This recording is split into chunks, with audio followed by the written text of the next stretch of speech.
glance through Instagram, and you can see our public lands, plus the even incredibly remote and inaccessible landscapes, some of the most fragile and beautiful environments in the world, are getting really crowded.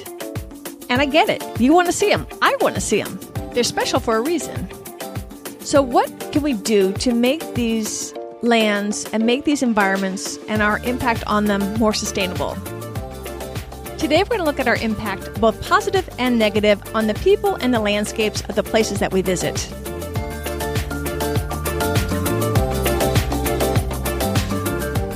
Welcome to the Adventure Travel Show podcast. I'm your host, Kit Parks. This is a companion podcast to the Active Travel Adventures podcast. On this podcast, you're going to learn about the how-tos of adventure travel, whereas on ATA, you're going to learn about destinations. I encourage you to subscribe to both. Today, I've got a great guest, Lauren Chu from the Ridgeline Report, whose specialty is talking about sustainability and safety in the wild.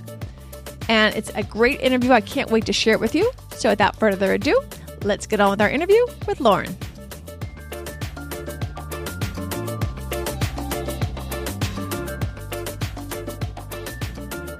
I was recently in Portland, Maine for the Women in Travel Summit and was lucky enough to meet Lauren at the opening night party. Lauren has an extensive background on wilderness safety and sustainability, plus guiding in the wilderness. Welcome to the show, Lauren. Thank you so much. I'm super happy to be here. You've got a great background, and could you just tell us a little bit? I got a little bit about it from you that night and also on the website, but can you give us a little bit of a brief summary of who you are and the things that you've learned and some of your training and background? Yeah, absolutely. So I went to school for engineering. So I studied engineering, and after a few years in the workplace, I kind of found that my desire to be outside and kind of be connected to nature was far stronger than my desire to be working with machinery. And so for the past few years, I've been working as a guide and as a kind of facilitator for programs around the world. So I work leading groups on hiking trips, and I also work for an organization that does educational travel for students. Cool. Now, adventure travel has become huge when people even my age are doing it. So can you tell us a little bit about the rise of adventure travel? Why is the buzz there? What's making it so cool these days to go on adventure travel? Yeah, it's a great point. And I think really what I've come to realize is that adventure travel is almost synonymous with travel in a lot of ways these days. I mean, everybody's looking for a hike or an off the beaten path experience or some way to reconnect with nature. And I think there's a few things that have contributed to this. I mean, the rise of adventure travel in pop culture has a lot to do with celebrities and celebrity status. I mean, you think of Red Bull and the way that they've just elevated these extreme sport athletes to kind of be these pop culture icons. And then, that fantastic movie Wild with Reese Witherspoon came out of this one woman's journey along the Pacific Crest Trail, and it kind of just skyrocketed her to stardom as well. And it brought through hiking and that kind of backcountry experience to light again. And then even environmentalism has always been important in the past few decades, but recently it's become really mainstream. I mean, Nat Geo, National Geographic, just won an Oscar for their work on Free Solo, which is incredible. But again, it's just created this idea that adventure travel is the norm, and it's something that we should all be seeking. Is adventure travel harmful to some of the places that we go to in any way? Let's talk first. Let's break it into two sections. Let's talk about the impact on the local culture and the people, and then let's talk about the impact on the environment. So can you address how does all of a sudden this mass of humanity, now we're invading some of these really remote places now in mass, how is that affecting the local people for good and for bad? Right. I think it's a fantastic question, because when we think of these remote places and traveling to them, I mean, these are the world's most fragile environments. Both socially and environmentally, there's significant impacts that can be had. There's one example I think of, and Mount Kinabalu is the highest peak in Malaysia. And there was a group of backpackers a few years ago who decided they wanted to climb it, and for some reason felt compelled to take photographs naked on top of this mountain. And, despite multiple warnings from their local guides to not do that, they, took off their clothes, they had a picture. To them, it was this harmless act of funness or horseplay or whatever it was. And they actually ended up being jailed because of the disrespect that they had done to what was a very sacred place for the local people. And so while well-intentioned, and while I think it's important that we really get out there and take those risks, there's a lot of considerations to be had for the people who live the adventure every day of their lives. To us, it is adventure. To them, like I think I heard you say, that's their reality. That's their everyday life. That's right. I mean, we think about going on, this Himalayan adventure or this Amazonian cruise through this epic wild landscape. And for the people who live there and who have lived there forever, it's the reality. And it's something that they've had to grapple with, is this big influx of people who want to see this adventure or to live this adventure. And to ask somebody to share their everyday life, kind of like a show or as a performance, is really tricky. And there's a lot of education that I think we can do as travelers ahead of time to respect those people in that culture. And give us some examples. Yeah, so I mean, I think a lot of it is really just doing your research, and it's hard and it takes time, but I think we have the responsibility to do it. And it could be as simple as understanding the history of the people. So who lives there? How long have they been there? Are there any sort of cultural norms or tendencies I might want to be aware of? And then doing your research on a provider. So who is going to be taking you there, and what is their relationship with the land? Do they live there? Are they from there? Do they understand the impacts that these activities have? And again, it does take a bit of effort, but it is entirely worth it. And I think it's fantastic that more people are looking for these kind of ethical experiences. That reminds me of a story. When I was in Bangkok, I was on a boat in one of the floating markets. And what a floating market is all the vendors are on boats too. And they're just kind of going through the alleyways and the canals and the waterways trying to sell their wares. And I always try to ask permission before I take a close-up photo of anybody anyway. But just to be on the safe side, this one woman marketing, she had a couple different things in the boat. I can't remember what they were though. But when she saw that we were tourists, put her finger in front of her face and shook her head like, no, I am not a tourist attraction. And I thought that was very interesting. I never forgot her. Of course, obviously, I honored her request. I mean, we've got to remember that they're everyday people just like us. They just have a different culture than what we're used to, which makes them fascinating to us. However, you still need to build a relationship before you just go snapping people's photos. Absolutely. And there's so much opportunity for learning when we meet with these people who are so different from us. And instead of seeing them as kind of a spectacle or an object to view or to enjoy, it's actually, what can we learn from them? And what are they doing that could be interesting or impactful for us? And a lot of times they're as curious about us as we are about them. Absolutely. Particularly if they don't see a lot of tourists. And there's entire industries that have been created around big adventure travel destinations. So Mount Kilimanjaro is a great example that I always kind of come back to. And I've had the chance to lead a group up to Mount Kilimanjaro. And for me, the adventure wasn't so much in the hike, which was beautiful, don't get me wrong, but the adventure was in connecting with the people of Tanzania and understanding the vast, like the different tribes and cultures and diversity of culture that exists in Tanzania. And it's a really great learning tool. And Kilimanjaro, like Nepal, makes me think of something else too. Depending on the guides that we hire, we're either helping or hurting the local people, because there's great companies that properly pay and train their people, and there's others that exploit the people and just take the money and actually take it out of the countries. So I think one of our ethical challenges is to look into the companies that we're doing business with to make sure that they're doing things in the manner that you want them to be doing things, and choose your tour companies accordingly. Yeah, absolutely. And, it's so important to kind of do our research and understand where that money's going, but also not to take away the agency that they have in making it a business, because it's such important money for so many communities around the world, right? Tourism is huge. And so instead of saying we shouldn't contribute to this problem, we shouldn't climb Kilimanjaro, we shouldn't, even try, it's actually, how can we do it in a way that is mutually beneficial and contributes to a sustainable place that we can continue to visit and climb and see for years to come? And what do we look for? What do I even look for when I go to a website or try to check out an outfitter? Yeah, it's honestly a fantastic question. And it's one that I continue to grapple with. But I think the best thing you can do is actually try to get in contact with somebody who works there. And yes, you can say, they'll tell you whatever you want to hear, yada, yada, yada.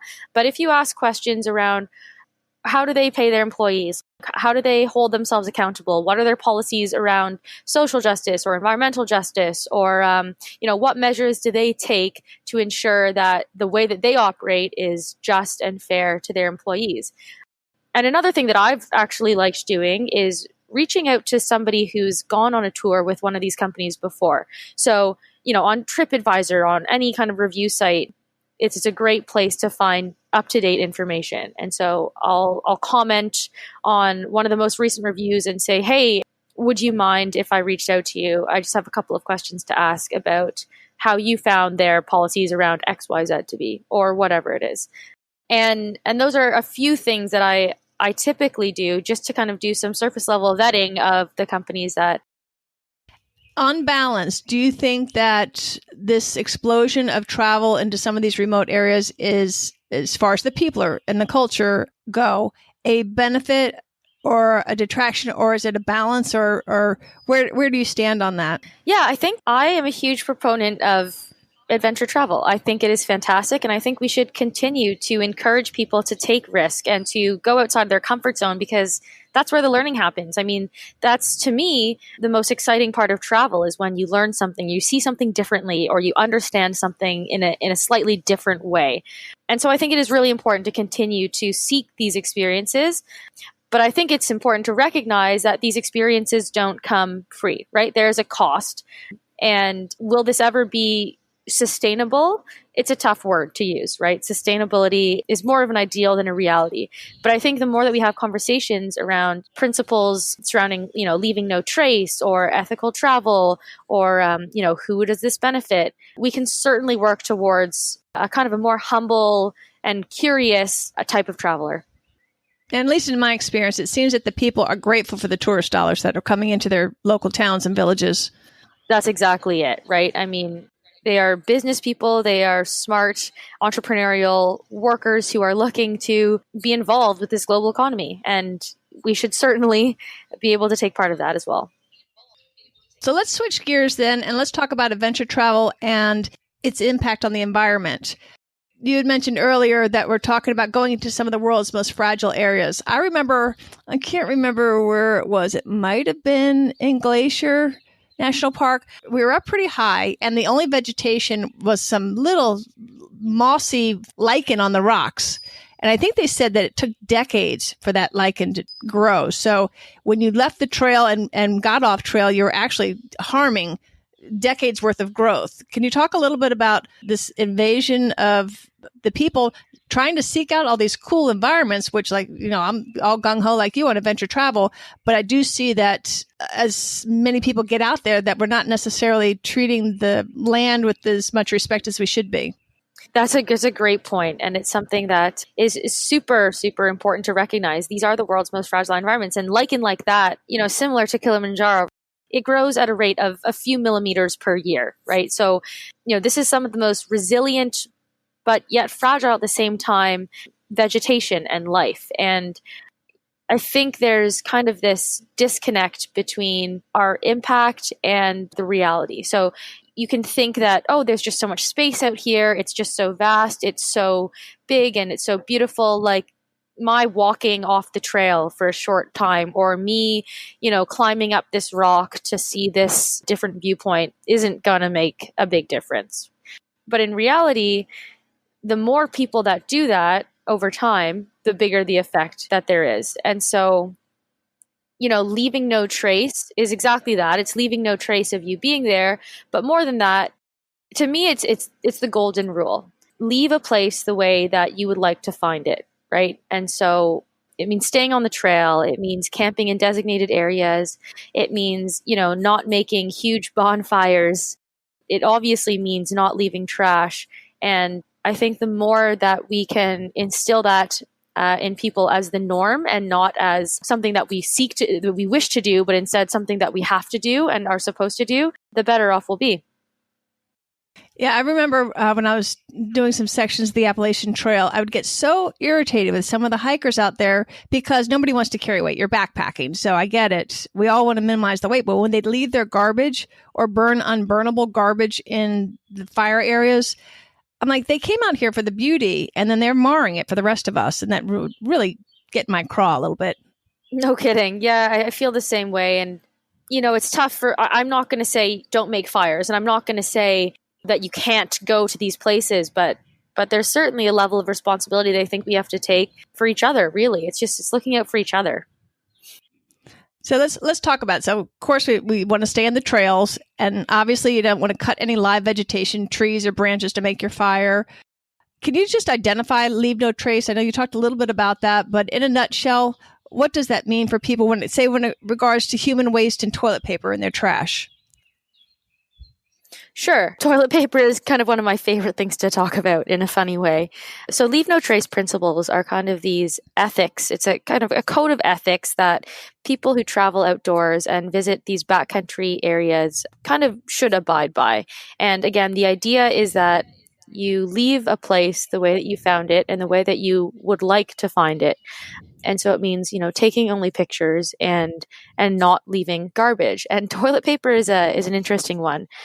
It seems so light and so fragile, and so many people just kind of leave it on the trail. I mean, the number of times that I've come across toilet paper on the trail it's just I can't even articulate how frustrated it makes me. Toilet paper takes, I think, around 3 years to biodegrade, and that's in the most fertile environment. So like in dirt or in like a forest full of mulch and full of leaves and wet leaves. But you should really never be leaving toilet paper on the ground. You pack it in and you pack it out. So you just bring a little baggie with you and you do your thing, and then you put the toilet paper in the bag and carry it with you. It shouldn't be buried. It shouldn't be left. And if you don't want to see it on the trail, certainly don't leave it for other people to find. Right. And actually, when people say, oh, I bury it, but actually animals will go dig that up too. Exactly.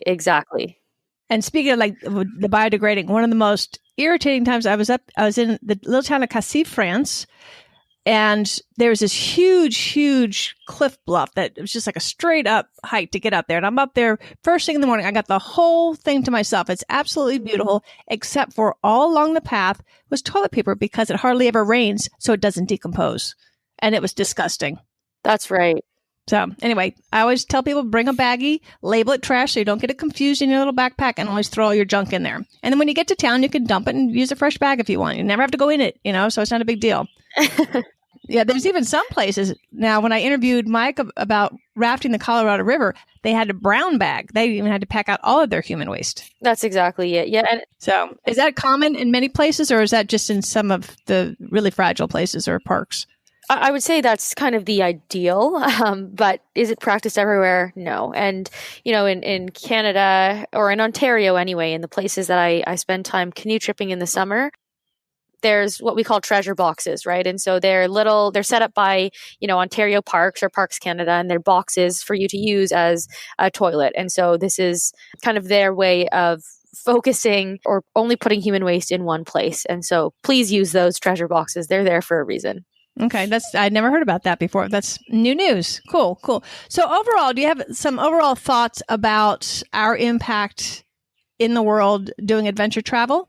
Yeah, again, I think I just want to kind of balance the idea of risk, because taking risk is fantastic. Like I said, I think we should keep doing it. I think everybody needs to push themselves out of their comfort zone and seek these experiences in nature that for the past, few decades, we've kind of forgotten in a lot of ways.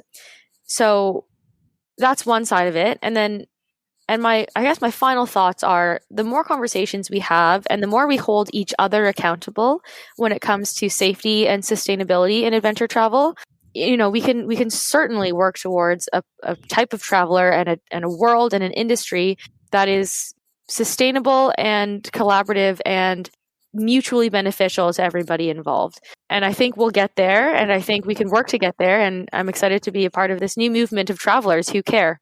So, Lauren, you've got the Ridgeline Report. Can you tell us a little bit about that? And I'll put links to all of Lauren's website and blog on the show notes and on the website at adventuretravelshowpodcast.com/sustainability.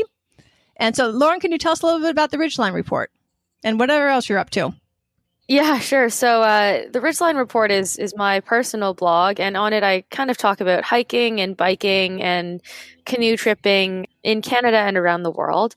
But I do try to kind of or provide a lot of resources for people around sustainability and safety. And so, I've got a bit on leave no trace principles and how to apply them in reality, and just bits on hiking etiquette and all that sort of good stuff. So that's what's there.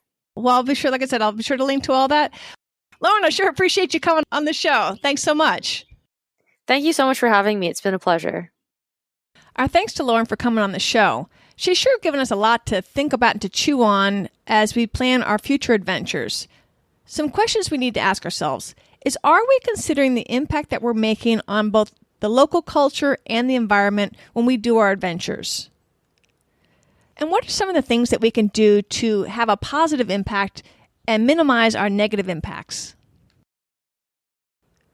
I'm going to have tips both from Lauren and from other research on the website, adventuretravelshowpodcast.com/sustainability. And of course, newsletter subscribers will get the once a month newsletter that is going to come automatically. I would like to ask you, this is an important topic, to please share this with your fellow adventurers. It gives us all food for thought about where we stand and what kind of impact we're going to have in the future. In fact, next up, I'm going to explore a little bit deeper. We're going to talk about manners. We're going to talk about outdoor and wilderness etiquette. There's lots of things that we're doing right, and there's a lot of things we may not even realize that we're doing wrong. So we're going to get down and drill down into that so everybody understands what is considered good manners out in the wild. Our public lands are getting crowded. Shoot, for that matter, the whole world is getting crowded. And if we all just play nice together, just like our parents taught us, then these beautiful and fragile lands will continue to inspire folks for generations to come. We just all need to work together and to think before we do and consciously choose to have a positive impact. Lauren will be right that we will get there in the future. Again, lots to think about today. Next up in the Companion Show podcast, the Active Travel Adventures podcast, we're going to Acadia National Park. And I'm super excited to share that with you. So that'll be coming up next week. And again, the following week, we'll be learning our manners in the wild. Until then, thanks for listening. This is Kit Parks. Adventure on.